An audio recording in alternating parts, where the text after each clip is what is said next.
आज की इस क्लास में हिस्ट्री के उन सभी क्वेश्चन को लेकर आया हूं जो आपको हिस्ट्री के एग्जाम में पूछे जाने वाले हैं। जी हाँ, आज की इस क्लास में मैं जितने भी क्वेश्चन आपको कवर कराऊंगा यही क्वेश्चन आपको क्वेश्चन पेपर में देखने को मिलेगा। जी हाँ, इसलिए आपको इस क्लास को बिल्कुल भी बीच पे नहीं छोड़ना है, आपको पूरे क्लास को करना है ताकि आप लोग एग्जाम में अच्छे आंसर कर सके। जी हाँ, और क्लास अच्छी लगे तो आपको लाइक करना बिल्कुल भी नहीं भूलना है और शेयर आपको हर हाल में कर देना है ताकि आपका फ्रेंड भी क्लास का बेनिफिट उठा पाए। जी हाँ, तो बिना टाइम को वेस्ट किए चलते हम लोग यहाँ पे क्वेश्चन की ओर। सुमेर अभिलेख में नाविकों का देश कौन था? जी हाँ, जो सुमेर अभिलेख है उसमें नाविकों का देश कौन था वो आपको बताना है। जी हाँ, तो यहाँ पे क्वेश्चन वन का ऑप्शन नंबर ए बिल्कुल करेक्ट हो जाएगा। नहीं, जो नाविकों का देश है था वो कौन था, यानी मेलुहा था, तो ऑप्शन नंबर ए बिल्कुल करेक्ट हो जाएगा।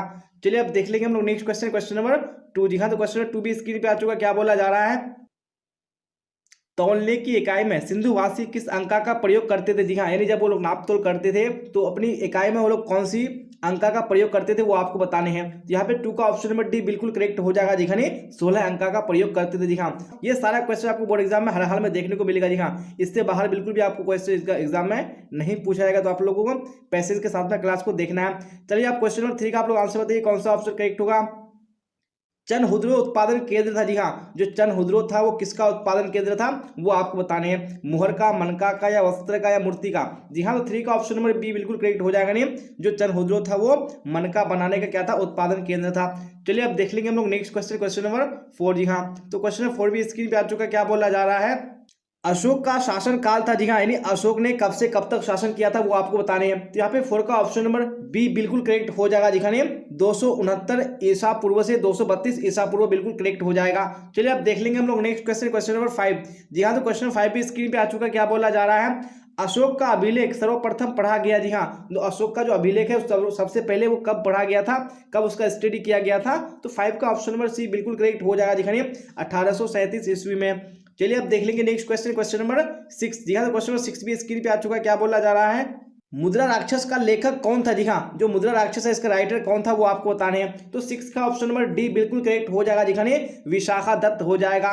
चलिए अब देख लेंगे हम लोग next question, question number seven. जी हाँ, तो क्वेश्चन नंबर सेवन भी स्क्रीन पे आ चुका, बोला जा रहा है अंग जनपद की राजधानी कहाँ थी? जी हाँ, जो अंग जनपद है इसकी राजधानी कहाँ थी वो आपको बताने हैं। तो यहाँ पे सेवन का ऑप्शन नंबर सी बिल्कुल करेक्ट हो जाएगा। जी हाँ, क्या हो जाएगा? चंपा हो जाएगा। चलिए अब देख लेंगे हम लोग next question, question number eight. जी हाँ, तो क्वेश्चन नंबर एट भी स्क्रीन पे आ चुका है, तो आप लोग कमेंट बॉक्स में आंसर बताने में कोशिश कीजिए। द्विज के अंतर्गत कौन कौन है? जी हाँ, द्विज जो है उसके अंतर्गत कौन कौन है वो आपको बताने हैं। जी हाँ, तो एट का ऑप्शन नंबर बी बिल्कुल करेक्ट हो जाएगा। जी हाँ, प्रथम तीन वर्ग। जी हाँ, जो प्रथम तीन वर्ग है वो किसके अंतर्गत है, वो द्विज के अंतर्गत है। जी हाँ, चलिए अब देख लेंगे हम लोग next question, question number nine. जी हाँ, तो क्वेश्चन नंबर नाइन भी स्क्रीन पे आ चुका है, क्या बोला जा रहा है? पुरुष सूक्त का उल्लेख किस ग्रंथ में है? जी हाँ, जो पुरुष सूक्त है उसका उल्लेख, उसका वर्णन कौन से ग्रंथ में है वो आपको बताने हैं। तो यहाँ पे नाइन का ऑप्शन नंबर डी बिल्कुल करेक्ट हो जाएगा। जी हाँ, ऋग्वेद में है। और मैं आपको बता दूं कि जो ऋग्वेद है सबसे पुराना ग्रंथ है। जी हाँ, ये भी क्वेश्चन आपको बोर्ड एग्जाम में बहुत बार पूछा गया है कि सबसे पुराना ग्रंथ कौन सा है हमारा, तो यहाँ पे आपको ऋग्वेद पे टिक लगाने हैं। चलिए अब देख लेंगे हम लोग next question, question number ten. जी हाँ, क्वेश्चन नंबर टेन भी स्क्रीन पे आ चुका, क्या बोला जा रहा है?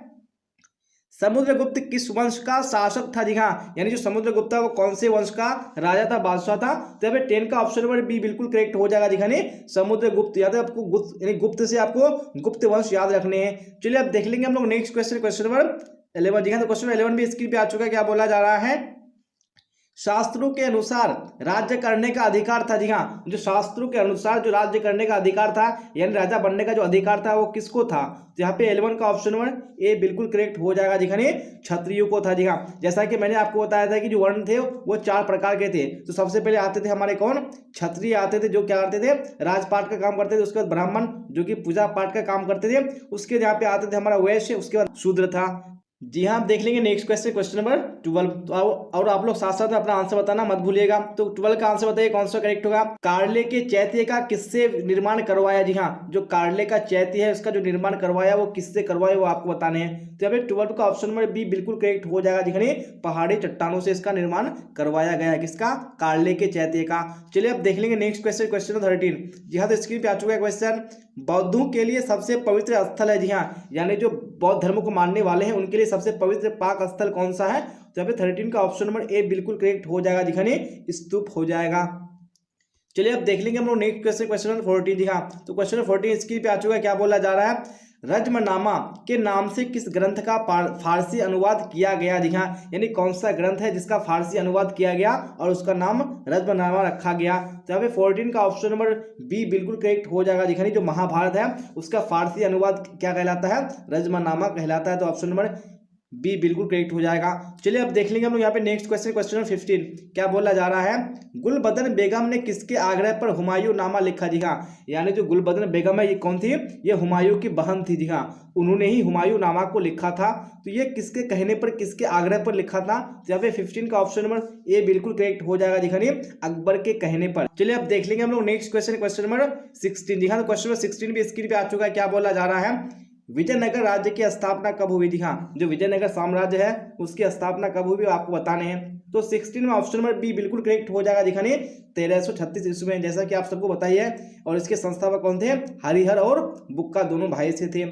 चलिए अब देख लेंगे यहाँ पे नेक्स्ट क्वेश्चन, क्वेश्चन नंबर 17। जी हाँ, तो स्क्रीन पे आ चुका है क्वेश्चन। क्या बोला जा रहा है? विजयनगर का महानतम शासक कौन था? जी हाँ, यानी जो विजयनगर है उसका महानतम, सबसे महान शासक कौन था वो आपको बताने हैं। यहाँ पे राइट आंसर आपका ऑप्शन नंबर बी बिल्कुल करेक्ट हो जाएगा। जी हाँ, कृष्णदेव राय। जी हाँ, ये काफी क्या था? महान शासक था विजयनगर साम्राज्य का। चलिए अब देख लेंगे हम लोग नेक्स्ट क्वेश्चन, क्वेश्चन नंबर 18। जी हाँ, तो क्वेश्चन नंबर 18 स्क्रीन पे आ चुका है। क्या बोला जा रहा है? अबुल फजल कृत आईने अकबरी में किस शासक का वर्णन है? जी हाँ, अबुल फजल कृत मतलब नहीं, अबुल फजल द्वारा लिखी गई जो आईने अकबरी है उसमें कौन से बादशाह, कौन से शासक का वर्णन किया गया है वो आपको बताना है। यहाँ पे आईने अकबरी तो आपको याद रखना है कि उसमें अकबर का वर्णन किया गया है। तो ऑप्शन नंबर बी बिल्कुल करेक्ट हो जाएगा। चलिए अब देख लेंगे हम लोग नेक्स्ट क्वेश्चन, क्वेश्चन नंबर 19। जी हाँ, और आप लोग इसी तरह साथ साथ में क्लास के लास्ट तक बने रहिएगा। और क्लास अच्छी लग रही है आपको तो लाइक कर देना और अपने दोस्तों में आपको शेयर भी कर देना है। अकबरनामा एवं आईने अकबरी के अनुवादक कौन थे? जी हाँ, यहाँ पे 19 का ऑप्शन नंबर डी बिल्कुल करेक्ट हो जाएगा। दिखाने इनमें से सभी हो जाएगा। यानी इसका अनुवादक यानी वेवरिन भी है, उसका जेरेंट भी है और ब्लॉकमैन भी है। जो तीनों बिल्कुल करेक्ट हो जाएगा। चलिए अब देख लीजिए हम लोग नेक्स्ट क्वेश्चन, क्वेश्चन नंबर 20। जी हाँ, 20 भी स्क्रीन पे आ चुका है। क्या बोला जा रहा है? राजकुमार दारा का संबंध किससे था? जी हाँ, यानी जो राजकुमार दारा है उसका संबंध इनमें से किससे था वो आपको बताने हैं। तो 20 का ऑप्शन नंबर सी बिल्कुल करेक्ट हो जाएगा। दिखाने कादरी सिलसिला। चलिए अब देख लेंगे यहाँ पे नेक्स्ट क्वेश्चन, क्वेश्चन नंबर 21। जी हाँ, और 21 में क्या बोला जा रहा है? आप लोग राइट आंसर बताइए कौन सा करेक्ट होगा। सूफी मत की फिरदौसी शाखा निम्न में से कहाँ सबसे अधिक पनपी? जी हाँ, यानी जो सूफी मत का जो फिरदौसी शाखा है ये सबसे अधिक कहाँ पे पनपी वो आपको बताने हैं। तो 21 का ऑप्शन नंबर डी बिल्कुल करेक्ट हो जाएगा। दिखाने क्या हो जाएगा? बिहार हो जाएगा। चलिए अब देख लेंगे हम लोग नेक्स्ट क्वेश्चन, क्वेश्चन नंबर 22। जी हाँ, तो 22 भी स्क्रीन पे आ चुका है। क्या बोला जा रहा है? इब्न बतूता किस देश का यात्री था? जी हाँ, जैसा कि जो इब्न बतूता था ये क्या था? यात्री था। जी हाँ, तो ये कौन से देश का था वो आपको बताना है। तो यहाँ पे ऑप्शन नंबर ए बिल्कुल करेक्ट हो जाएगा। नहीं, ये मोरक्को का निवासी था। चलिए अब देख लेंगे यहाँ पे नेक्स्ट क्वेश्चन, क्वेश्चन 23। जी हाँ, 23 भी स्क्रीन पे आ चुका है। क्या बोला जा रहा है? मध्ययुगीन यात्रियों का सरताज किस यात्री को कहा जाता है? जी हाँ, यानी मध्ययुगीन यात्रियों में यात्री को सरताज किस यात्री को कहा जाता है वो बताने हैं। 23 का ऑप्शन नंबर बी बिल्कुल करेक्ट हो जाएगा। दिखानी मार्को पोलो हो जाएगा। चलिए अब देख लेंगे हम लोग नेक्स्ट क्वेश्चन, क्वेश्चन नंबर 24। जी हाँ, तो 24 भी स्क्रीन पे आ चुका है। क्या बोला जा रहा है? हुमायूं के दरबार में कौन अफ्रीकी यात्री भारत आया? जी हाँ, यानी जब हुमायूं क्या थे? शासक थे, तो उनके दरबार में कौन सा अफ्रीकी यात्री भारत आया था? तो यहाँ पे 24 का एड्रेस में कौन सा हो जाएगा? बिल्कुल ऑप्शन नंबर डी। जी हाँ, इनमें से कोई नहीं हो जाएगा। जी हाँ, क्योंकि इनके दरबार में कौन आया था? इब्न बतूता आया था। चलिए अब देख लेंगे हम लोग नेक्स्ट क्वेश्चन, क्वेश्चन 25। जी हाँ, तो 25 भी स्क्रीन पे आ चुका है। क्या बोला जा रहा है? तुजुक ए जहांगीरी की रचना किसने की? जी हाँ, जो तुजुक ए जहांगीरी है इसकी रचना किसने की थी? तो यहाँ पे 25 का ऑप्शन नंबर सी बिल्कुल करेक्ट हो जाएगा। दिखाने जहांगीर ने स्वयं इसकी रचना की थी, यानी इसको लिखा था। चलिए अब देख लेंगे नेक्स्ट क्वेश्चन, क्वेश्चन 26। जी हाँ, तो 26 भी स्क्रीन पे आ चुका है। क्या बोला जा रहा है? अकबर का वजीर था। जी हाँ, तो इनमें से कौन अकबर का वजीर था वो बताने हैं। तो 26 का ऑप्शन नंबर ए बिल्कुल करेक्ट हो जाएगा। दिखाने बैरम खां। और मैं आपको बता दूं कि जो यहाँ पे बैरम खां था वो क्या था? वजीर था। और यहाँ पे जो टोडरमल है ये कौन था? ये वित्त मंत्री था। तो आपको एग्जाम में ये भी क्वेश्चन पूछा जाता है कि अकबर का वित्त मंत्री कौन था? यहाँ पे ऑप्शन नंबर सी बिल्कुल करेक्ट हो जाएगा। नहीं, टोडरमल या राजा टोडरमल।